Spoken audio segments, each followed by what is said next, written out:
All right, everybody, welcome back to the VARC Solutions Bookkeeping Academy. Got another fun topic today. Um, Today, in fact, I'm going to do a real quick screen share and I want to kind of talk about what we are going to be talking about. So let me share my screen and I'm going to do my entire screen. First off, what I want to just pull up is kind of like the list of topics that we are covering and we're going to be covering. Um, all of you have contributed ideas to this, which is fantastic.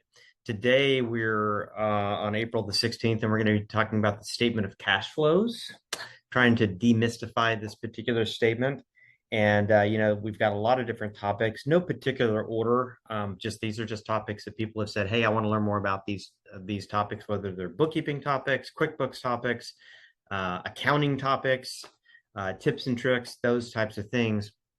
So continue, adding suggestions. If you run into something and you're like, "Oh my gosh, I just had this scenario with a client and I wasn't sure about this or that." Those are the kind of things that we can be adding to this list and having conversations about. So please do keep adding to that. But let's go ahead and dive into this specific topic today, which is understanding the statement of cash flows. And I want to preface this by saying, when we look at a company's financials, what we typically are looking at is P&L, balance sheet, right? P&L, otherwise known as the income statement, basically saying, hey, are we making money? Are we not making money? Balance sheet really saying, hey, it's a snapshot of where we are today. How much money is in the bank, how much money is owed to us, how much money do we owe, all those types of things that you're going to see on a balance sheet. Well, in the accounting world, there's actually three financial statements, okay? Even though most of the time we're only looking at two, P&L, balance sheet. The third financial statement in the accounting world is this thing called the statement of cash flows. And so when I go into QBO and I go to reports, standard reports, you're going to see this report underneath, the business standard reports statement of cash flows right there. Now, if you've never clicked on that, if you've never run it, you'll know where to go and get it. Also, if you're in the QuickBooks desktop world, it's not too different, right? You just go to reports, company and financial, and it's right there at the bottom called statement of cash flows. So same concept, just different place. And when you run this report, in my experience, it is a little mystifying. It is a little weird. It's a little bit hard to know what's going on because it's got these weird phrases that we don't always deal with, like operating activities, investing activities, financing activities. And quite frankly, there's no clear math going on here. It's not like you just go that minus that plus this equals this, just like you would have on a assets, minus liabilities equals equity, or income minus expenses equals net income. This is just a little bit harder to go, okay, well, how is the math happening here? And so part of what I want to do is I want to walk through specific transactions in QuickBooks that will impact the statement of cash flows so you can kind of see it changing over time, hopefully helping you connect the dots between, okay, when a client does this, that's how it's going to flow to the statement of cash flows. But more so, I want to, sort of give context to this statement, financial statement, in that it helps tell a story of what's happening with my money. Okay, so profit and loss, am I making money? Balance sheet, where do things stand right now? Statement of cash flows, really, really better maybe at telling the story of where the money is going and why I have or don't have money at the end of the day. Okay, so let's go ahead and I'm going to switch to a Google Doc, and I'll share this Google Doc with you guys so you have a copy of it. But the basic concept here is, I took a QuickBooks Enterprise file, had nothing in it, zero financial data at all, and I just started building an example to show what would happen as you go over time. Okay, so statement of cash flows starts at zeros, P&L's zero, balance sheet zero, nothing's there. Okay. And I'm going to walk you through some typical scenarios, like you invoice a customer, you get paid by the customer, you enter a bill, you pay a bill, you get a loan, you take that loan money and you buy a truck. So I'm going to walk you through some of those types of things, and you'll kind of just see the statement building over time. And hopefully that'll help you connect the dots. But before I get into the details, just I want to give you sort of like the overarching concept here. So when I go run the statement of cash flows in QuickBooks Online, you'll know just at a very, very high level, there's 3 sections. Okay. There's cash flow related to operating activities. Okay. There's cash flow related to investing activities, and there's cash flow relating to financing activities. So just at a high level, think of it like this. Operating activities is, okay, I'm doing my business, I'm providing my products and services, and at the end of the day, I'm going to be generating net income, right? That would show up on the P&L, okay? And I'm also going to have things like money flowing through accounts receivable and accounts payable, just the normal operations of my company. So in the course of doing business, how is the money coming in and going out from the operations of the business? That's one section. Then you have investing activities, and that is going to be things like, hey, I'm buying a truck, okay, that is going to help me go do more work. So I'm investing, quote unquote, in the business by buying materials, I'm buying equipment, buying, manufacturing capacity, whatever it is, to go do more business. And so that's almost like the purchasing side of like that investment in my business. And then you've got the financing side, which think of that as where is that money coming from to invest in the business? Okay. That could be coming from operations, right? But it's also possibly going to be coming from loans that I'm getting to buy that stuff, maybe investors that are investing in the business. I've got outside non-operational money coming in, okay, so that I can then invest that money into building and growing my business. Okay. So that's at a high level, those 3 sections. And ultimately it flows together at the bottom to say, hey, for this period, my cash, which is why it's called the statement of cash flow, my cash at the end of this period went up or went down. And here's what it is here's what it was at the beginning. All these things affected that. And then here's what it is at the end. Okay. So the reason why I give you this super high level summary is, if a business owner is looking at their bank account and it says they've got $1,000 in it, and they're like, I thought I made a lot more money than this. Okay. There's a story to tell behind that. And so the statement of cash flows can help them understand why they only have $1,000 in their bank account. This is what happened. So that's the summary. Okay. All right. So let's just go ahead and go through the Google Doc here and walk through some typical examples. Again, we're taking a completely empty company file, 0 in it. So the statement of cash flows, P&L balance sheet is 0. So we go out and we invoice a customer for $100,000. Okay, we haven't gotten paid yet, right? We're just invoicing that customer.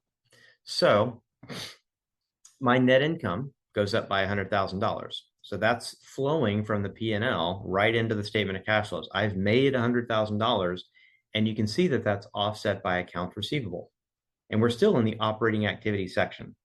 Okay, I made $100,000. Where'd that come from? It came from accounts receivable. Okay, so no change in cash. Now, let's say I get, so $100,000 is what I'm owed. Let's say I get $20,000 from that customer. Okay, so here's the example. We still made the same amount of net income, $100,000. We increased our cash by $20,000. Okay, so you can see the net cash increase for the period is $20,000. And that decreased the accounts receivable, the money owed to us, by $20,000. So earned 100, 80 is owed to us, and 20 is the actual change in cash. Okay, so if you just looked at a snapshot of the statement of cash flows right now without the context, that's what it would tell you. You've made $100,000, you're owed 80, and you've got $20,000 more than you had before. Okay. Now let's talk about the purchase side of this. Okay, so you've got that $20,000, but then you go enter a bill. It could be rent, it could be utilities, it could be anything. $30,000 bill. Your AP is going to go up by $30,000, but notice your cash is the same because you haven't actually spent the money to pay the bill yet, right? You've just entered the bill. So AP increases by $30,000. There's no change in cash. My net income decreased by $30,000 because we're on an accrual basis and we've decreased our net income. Okay. The money owed to us, the AP. So that money that we owe, that AP shows as a positive now. This is what I think is really challenging about the statement of cash flows is you've got these negatives and these positives, and it's just like, okay, should it be negative? Should it be positive? I don't know. It's really, really confusing at the end of the day. Okay. Because again, it doesn't look like any of these things add up. And that's fine, right? We're not trying to make them add up just yet. But so you can kind of take a look at the snapshot and again, start getting a sense for what's happening here. We've made $70,000 net. We have customers owe us 80, we owe 30. And we've basically paid $20,000, or we've earned $20,000. Okay. Now let's go pay out of that $20,000. Let's go pay $10,000 against that accounts payable, right? So AP goes from 30,000 to 20 because we've decreased it by 10. Our $20,000 cash balance just went to 10 because we just used $10,000 to pay off that bill. And now we've got the same statement of cash flows. And we've got a story to tell. Okay. We owe less money. We still have customers that owe us more money, but that's why we had $10,000 sitting in the bank. Okay. All right. Now let's go to the next thing. So, hey, we only have $10,000 at the bank. We need to get more money. So we call our customers and say, hey, can you pay us? And they say, yes, I'll send you some more money. We love that, right? So we receive another $30,000 of money that's owed to us. Okay, so our balance of $10,000 in the bank goes up by 30,000. So that's why we now have $40,000. Okay. AR was 80. We just got paid 30, so that goes down. Okay. And so we're continuing to truck along here. Okay. Now, let's say we've got this $40,000, but we need to go buy equipment. We need to go buy machinery. We need to go buy, a new truck, whatever. But we don't have enough money to go buy that. So we go to the bank and we get a loan. Okay. Now, in the real world, a lot of times, you'd go to the bank, you'd get a loan, and the bank would send the money to whoever you're buying, this thing for. Okay. Versus sending us the money and then us going and buying it. Okay. But just to keep this a little bit simpler, I'm just saying, hey, we went to the bank, we got a $200,000 loan, and they gave us the check. Okay. So let's just take that part, and then we'll take the let's go buy the stuff. Okay. So we have $40,000 in the bank, but we just got an equipment loan for $200,000, and we deposit that $200,000 in the bank. So instead of 240, instead of 40, we have 240 in the bank. Question is, where did that money come from? Okay. Well, it came from an equipment loan, $200,000. Okay. So you can see all this stuff has to tie back. It's just like any other financial statement. All the money affects the financials, right? So we deposit that $200,000 in the bank. It increases that loan balance by $200,000. It also increases our cash by $200,000. Okay. But now we got to go do something with that $200,000. Apologies. May I ask a question really quick? Yep. What type of account is that equipment loan? That is a long-term liability, I imagine. Let's go, because I did this in enterprise. So we've got the asset, and then I've got it as an other current liability, but it could have been a long-term liability. Okay. I just would have expected that to show up under financing. Well, it's not going to show up just yet because, you'll see. Okay. Yep. So it's just, we just got the loan. Yeah. And maybe if it was a different account, maybe it would show up in a different place. That's very possible. So the way I set it up was an other current liability. Maybe it should have been a long-term liability. Okay. Thank you, Andy, for keeping me honest. Okay. So now let's say we go buy the equipment. Okay. So we take that $200,000 we got from the bank and we go buy this thing called big equipment. And so we have that loan for $200,000, but now we've just bought the equipment for $200,000. So that's when it shows up as an investing activity. So we're investing in our business. Okay. Mhm. And again, this is where the positives and negatives just confuse the heck out of me on this report. It's like, well, I spent $200,000. I think of that as an investment, but Mhm. statement of cash flows, you're right. It's actually $200,000 leaving you because now it's, used to purchase something else. And instead of having $240,000 in the bank, we now have $40,000 in the bank. Okay. And I think, Angie, to your point, I think what we probably ought to do at the end of this is let's go change the account type on that loan and just see if it moves the money somewhere else. I think that would be kind of a good test to see. Sure. Okay, so now let's pay $25,000 towards that loan. And we're going to ignore interest for now. Let's not worry about splitting principal and interest and that kind of stuff. But we have a $200,000 loan. We've got $40,000 in the bank, and now let's go pay $25,000 towards that loan. Well, what would you expect to see, right? Cash is going to decrease by $25,000, and it does. Went from 40 to 15. Mhm. And that equipment loan that was 200 is now 175. Mhm. Okay, so you can see the money's decreasing here. The investment in that equipment didn't change. It's still $200,000. Mhm. Okay. Is that due to it really being like an asset Mhm. under the investment activities? Yes. It's showing up as an asset of 200K. Okay. Yeah, and you would expect as we depreciate that asset over time that amount would change.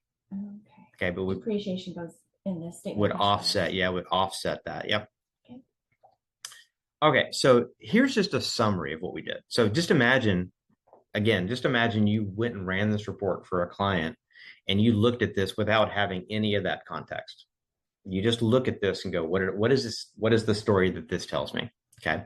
Well, here's the story that this tells us. We've got $20,000 in the bank. Let's see. Actually, I guess I should summarize this. Hang on. So we got a balance of $15,000. I guess I should probably correct that. I'll correct that. So we got $15,000. We paid $10,000. Sorry, we received $20,000. We paid $10,000. We received $30,000. We received a loan for $200,000. We bought equipment for $200,000. We paid a $25,000 loan. Okay. You do the math on the money going in and out of the company, and that's why we have a $15,000 balance at the end of the period. Okay. So cash went up by 15, and that's the cash at the end of the period. Okay. So the net change in cash that's positive is good. Okay, so forget about all the positives and negatives up there. If the cash at the end of the period is positive, that's a good thing. Okay. All right. So again, just a few other examples because these things do happen in the real world. Let's say you had that statement of cash flows and it said you had $15,000 sitting in the bank, or that was the increase in cash at the end of the period. Now, let's say the owner says, well, I want to take some money out of the business. Okay, they take $7,000 out of the business. That could be an owner's draw. It could be a dividend. It could be a partner payout, whatever it might be. But the bottom line is you're taking $7,000 out of the business. Okay, that's going to show as a financing activity of negative $7,000. And your cash is going to go from $15,000 down to $8,000. Okay. So same kind of thing here.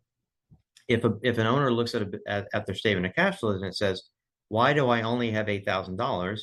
Again, this statement can tell the story, and it also will say, oh, well, and you also took, $7,000 out of the business. Okay. Okay. So what I'm going to do now is I'm going to try to connect the other statements to this. So if you just looked at a P&L of that exact same business, it's going to show you had $100,000 in sales, you had $30,000 in expenses, and so your net income is 70. Okay. Well, that 70, just like it flows to the balance sheet as net income, It also flows to the statement of cash flows, net income. Okay, so those are connected. And that's pretty much the only connection right there on the P&L. It's flowing that net income. But then let's go look at the balance sheet. And this is apologies for all the different colors and arrows that you're going to see here. But just to kind of show you, you can see that, remember how the bank account balance was 0? And now at the end of all these things, it's 8,000. Okay. Well, that $8,000 that you have sitting in the bank account flows all the way down to the bottom. And that's why you have that much money at the end of the period. Okay. If I look just at accounts receivable on the balance sheet, that's flowing down to the statement of cash flows, AR right there. The AP on the balance sheet is flowing to AP on the statement of cash flows. The equipment loan, which is a liability that I've started at 200, paid 25, now it's 175. That equipment loan flows down to the statement of cash flows. The asset that I bought for $200,000, the equipment, flows down to the investing activities, right? And the owner's draw, the money taken out of the business, flows down to the financing activities. So all of these things that are happening on the P&L and the balance sheet ultimately flow into this thing. And it's just a different representation of what's happening. Mhm. Okay.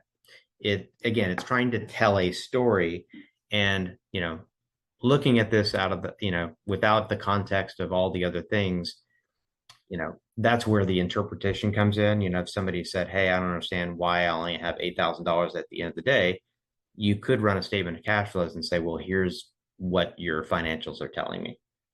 Okay. Okay. So let's actually take that real quick example. So let's assume you didn't have any of that, right? You just go look at the statement of cash flows. And let me see if I can zoom out. Okay. Your job would be to probably create this statement and send it to the client, if they ask for it. Okay. Or it might be something that you look at and go, oh, this is interesting. Let me pull out some insights to share with my client. But your job would be looking at something like this and trying to help an owner understand why, where the money's coming from and where it's going and why they have $8,000 in the bank. Okay. And you could basically put those pieces together, because now you know where the net income comes from, where the AR, AP, and equipment loans come from, where the asset purchases go to, and money taken out of the business, all flowing down there. Okay. So let me just go ahead and pause there. Any questions or any thoughts, any conversation along these lines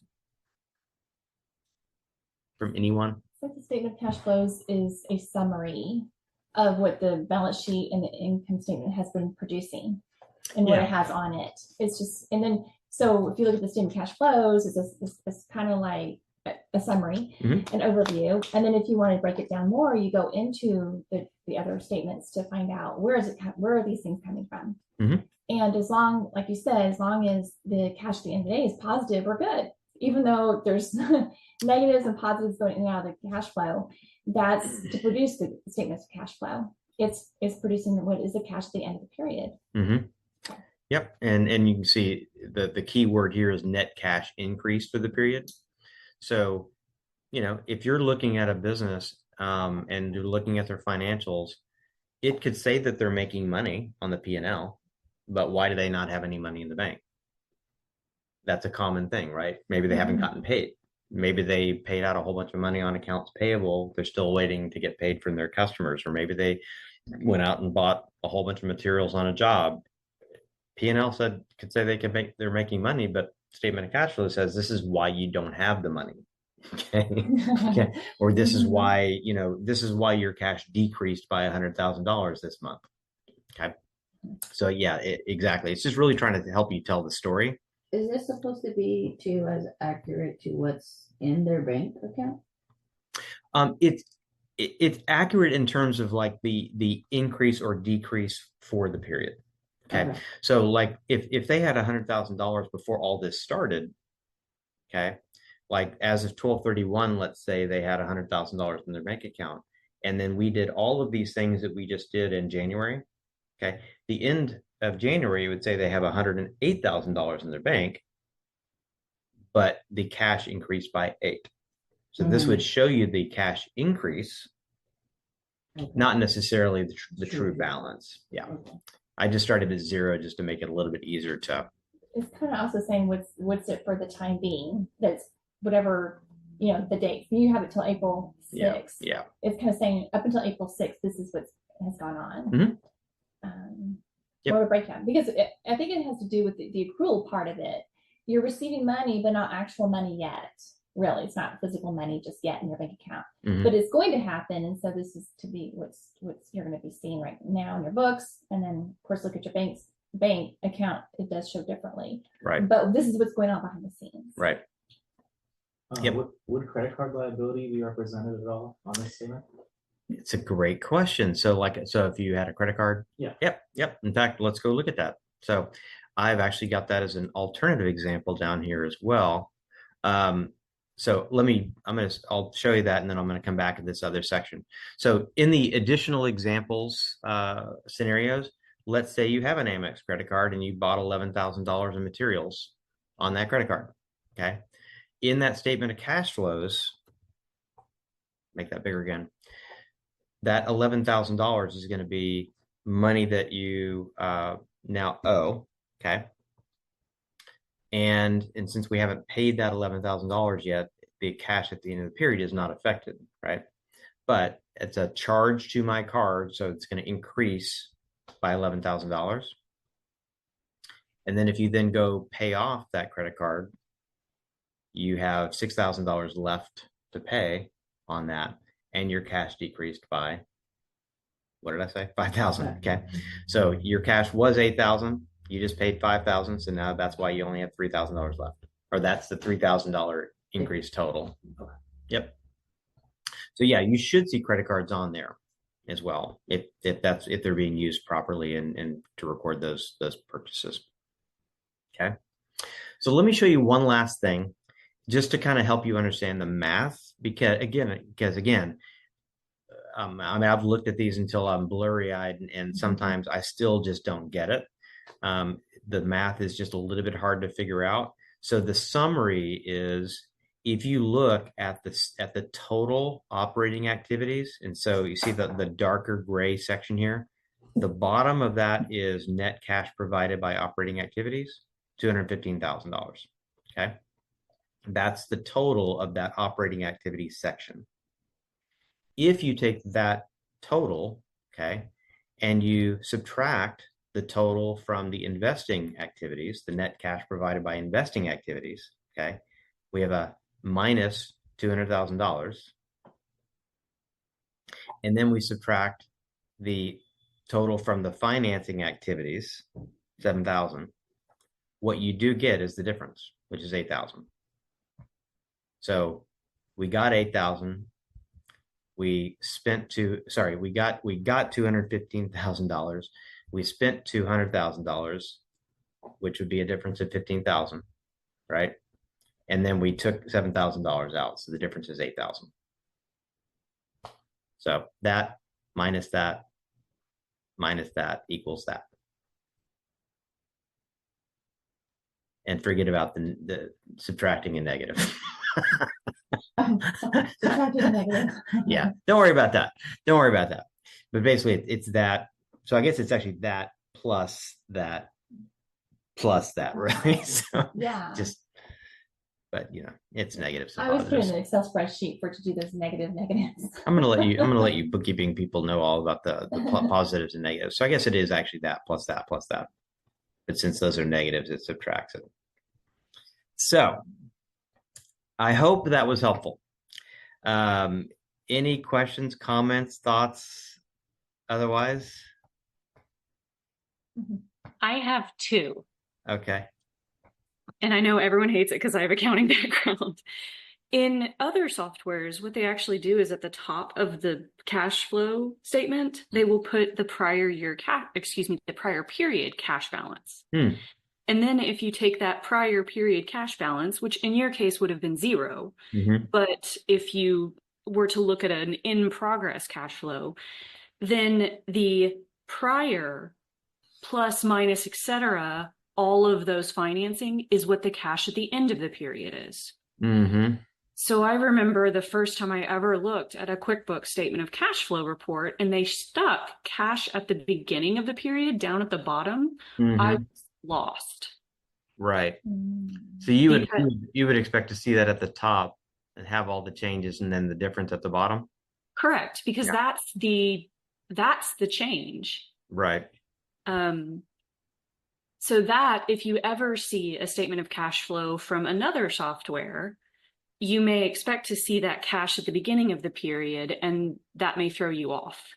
So they don't necessarily show the change. They show the beginning, all the differences, all the changes, and then the end.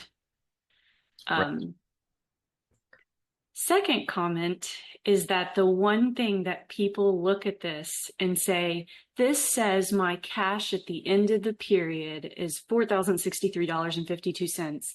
But if I go look at my bank, it doesn't say that. Right. This still doesn't account for uncleared checks, for deposits in transit. Like you still have to that's what the next question always is that's not what my bank says. And it's Right. like, okay, well, you are right. It doesn't. Right. Yep. And I guess this is, and again, this is to your point, Angie, this is great. But this is just trying to tell you why, if your cash went up, or down, during that period, what are those things that affected the amount going up or going down? Mhm. Yeah. Yeah, exactly. So, you still send them a P&L, you still send them a balance sheet, and that says where what is your balance, Mhm. right? That is what your balances are on your bank account. This is why it either went up or down, basically. Mhm. Yep. They kind of often say that the statement of cash flow is the better of all the statements. They like the statement of cash flow. Really? Yeah. Although nobody It is a seems little to confusing, but nobody seems to know about it. Nobody seems to ask about it. Nobody seems to, yeah.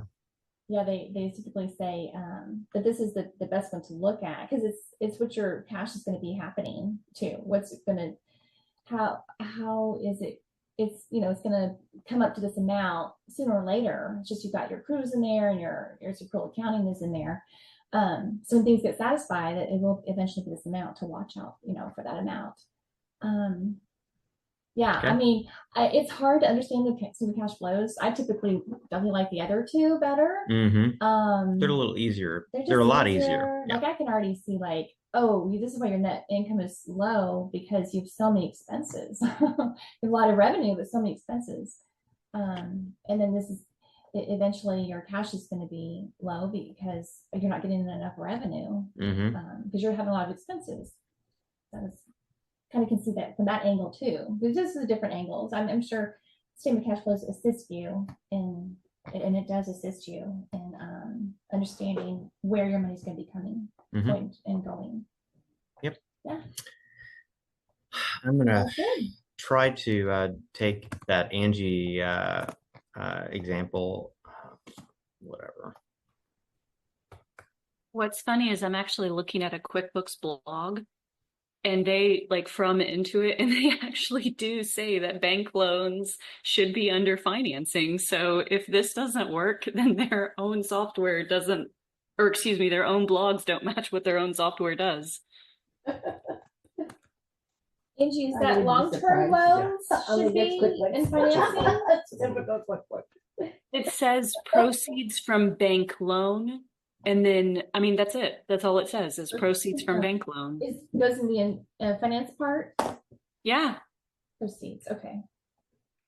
And I'll put the little blog in the chat if anyone wants to go see it. But this is stuff that annoys the crap out of accountants, but nobody else cares. Nobody else cares. Angie, on that note, does anybody, any of your clients ask about the statement of cash flows? Absolutely not. Yeah. No. I would think that you've encountered that more than we ever do. If I you, re- if you did. Actually worked. So funny story, about 5 years ago. Did it change? Yeah. Yay! Yeah. So moving it from an other current liability to a long-term liability moved it from operating to financing. Oh, for a long time. Okay, Okay. There that you makes me go. feel better. Good to know.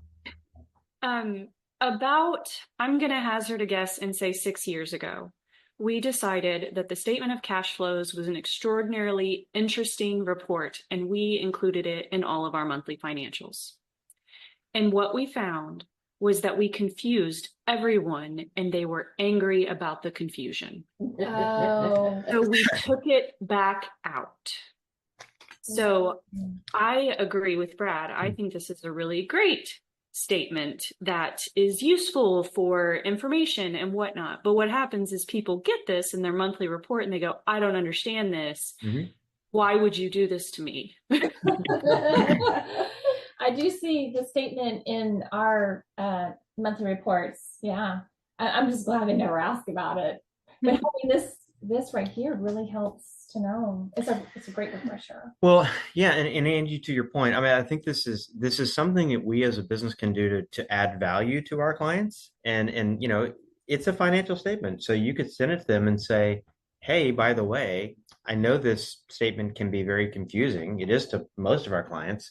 Let me help you understand this, you know, and if you want to get on a call to discuss that, now it's a consultation, right? Now I'm helping my client interpret their financial statements, which is different than just doing the books, Mhm. right? And so when we talk about going from bookkeeper to consultant to advisor, that's kind of what we're talking about, is not just doing the books, but then helping a client understand their financials at a higher level.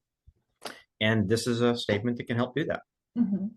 And if something's not showing up in the right place, it could be an indicator that they've got the wrong account type, you know, on something that they're putting money towards, you know. Mhm. So good stuff. Thanks, thanks everybody for the conversation. Any other comments before we wrap up today? So Angie, so what are your thoughts? Is this something you think, you know, we should be, you know, proactively and voluntarily, you know, sending a client to see if it generates a conversation, or more just you know, reactive if client asks, or what do you think? I think when someone says those key words like, hey, my net income is $70,000, but I don't have that in my bank account, this is a good segue and say, like, well, would you like me to start including your statement of cash flows so that I can show you each month or quarter or whatever their time frame is, where your money's actually going so you can see that? And they say, sure, that sounds great. And then the conversation continues. But a lot of our clients truly don't understand this, and frankly don't look at the financials in general. They just look at their bank balance and go off that for decision making. Yeah. So it truly depends on your client. Are they savvy enough to look at their financials and to understand what they could be doing with their financials? Yes, give them this. But if they are maybe not as savvy, I think this just confuses and overwhelms and makes us look like we're not in touch with our clients. Mm-hmm. Okay. Good. So, I mean, I think to your point, it could just be a good segue into a better conversation. And the more you guys understand it, the more you guys are looking at it, I think maybe, especially on those accounts that you're doing every month, you can start connecting some of the dots as well. You know, you're generating the P&L, you're generating the balance sheet. And if you're like, hey, it looks like things are going up or down, you can say, oh, by the way, here's something that I noticed. Okay. Or, you know, I mean, just, you know, everybody, whether they understand it or not, everybody likes to get complimented for things when they're going really well, right? So you could say, hey, by the way, congratulations, I noticed that your cash balance, your cash increased by, you know, $300,000 this month, you know, way to go. You know, as if somebody called that out to me that was doing our books, I would be like, oh yeah, wow, fantastic, I guess we are doing a great job, thank you. But then I might ask the question, why do you think that is? You know, what happened? I mean, obviously I should know, right? If I looked at the P&L or whatever, but yeah, so those are just conversations to have with clients and help them understand their books and their financials better. And at the end of the day, I think the more of those conversations that we can have, the more our clients are going to be coming to us saying, hey, help me. Let's talk more about this. And then we can provide higher level services. So thanks, everybody.